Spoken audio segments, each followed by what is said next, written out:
نئے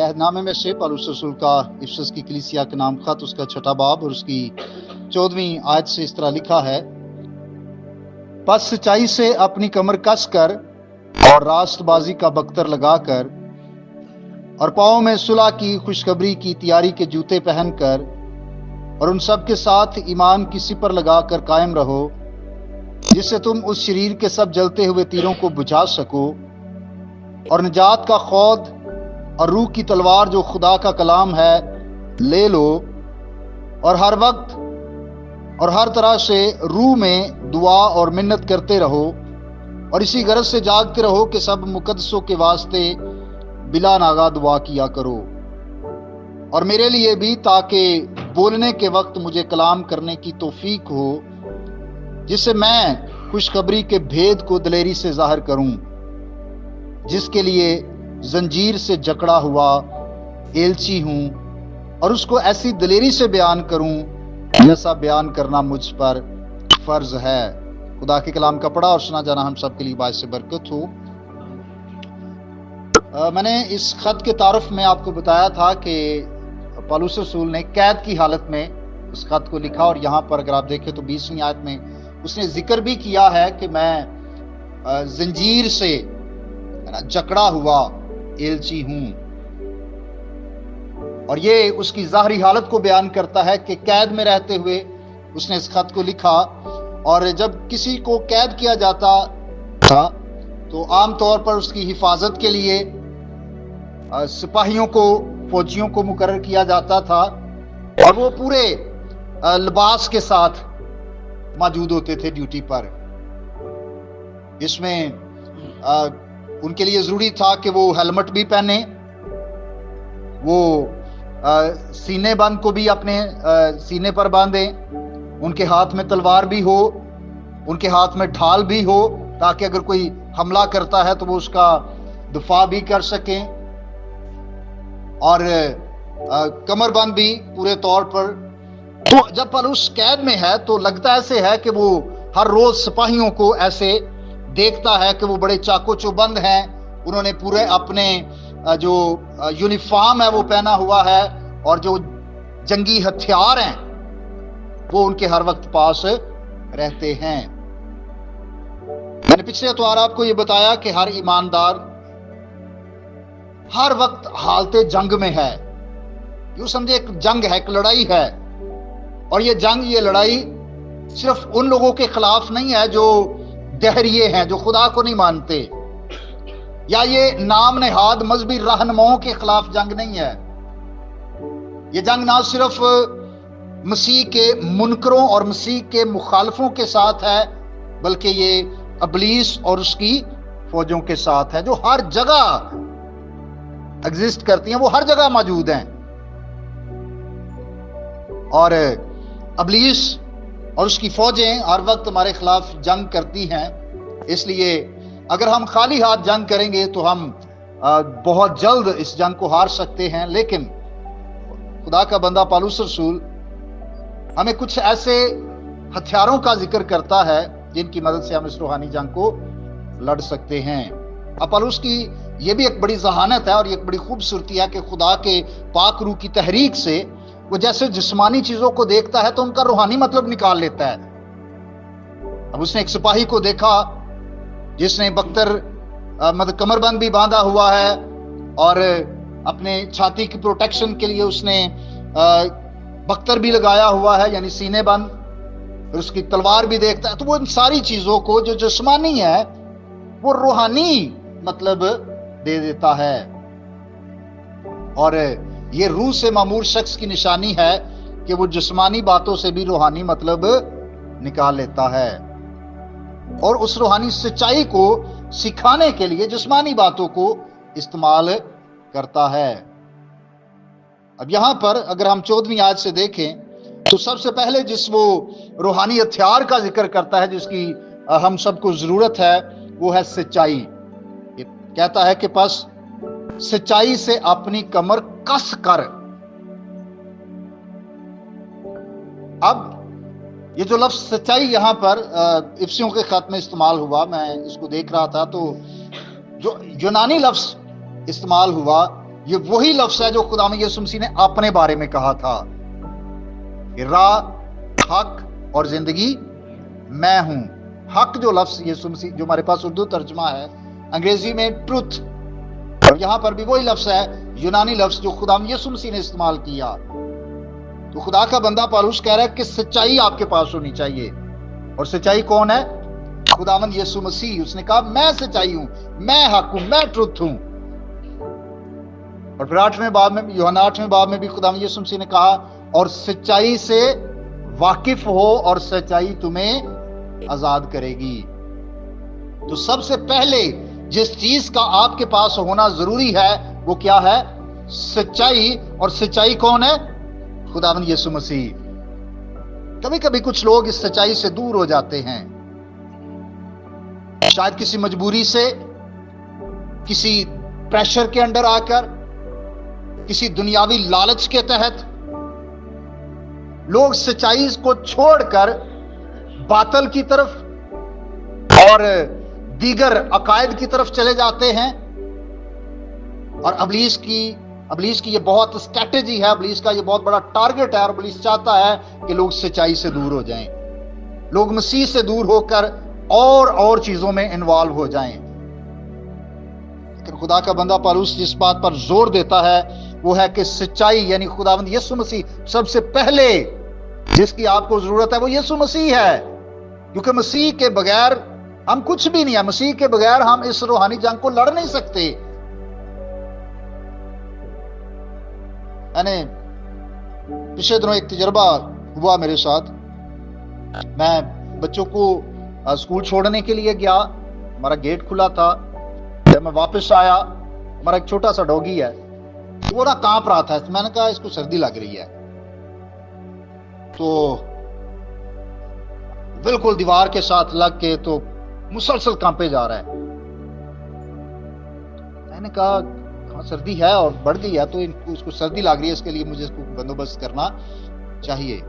اب میں اس کے بارے میں یہی سوچ رہا ہوں تو میں نے دیکھا کہ سامنے ایک بڑا دروازہ کھلا تھا، تو کافی بڑا کتا جو ہے وہ ہمارے گھر میں آیا ہوا تھا، تو وہ اس کو دیکھ کے ڈر رہا تھا اور ڈر کے مارے وہ کانپ رہا تھا۔ اور جیسے ہی اس نے مجھے دیکھا اور میں نے اس ڈوگ کو دیکھا، اب وہ چھوٹا سا، وہ ایک دم اس میں ایسی دلیری آئی، وہ اس کے پیچھے لگ گیا اور اس کو باہر بھگا کے آیا۔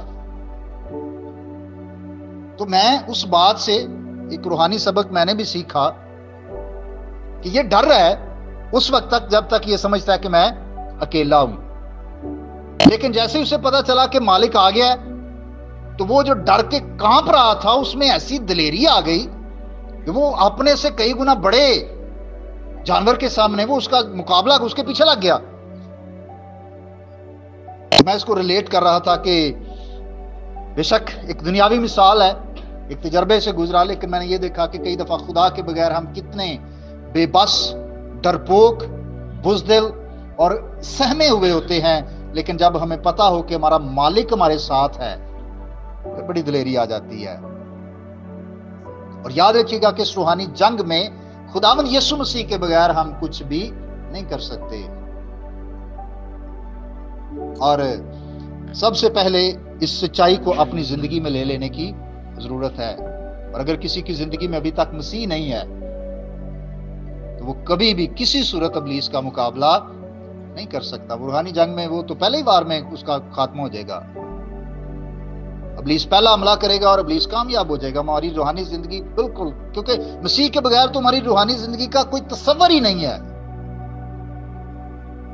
اور جب وہ سچائی جو خداوند یسوع مسیح ہے جب وہ ہماری زندگی میں آ جاتا ہے تو جیسے پالوس نے افسس کی کلیسیا کو نصیحت کرتے ہوئے بھی کہا تھا کہ پس آپ میں سے ہر شخص جھوٹ بولنا چھوڑ کر آپ کیا کرے؟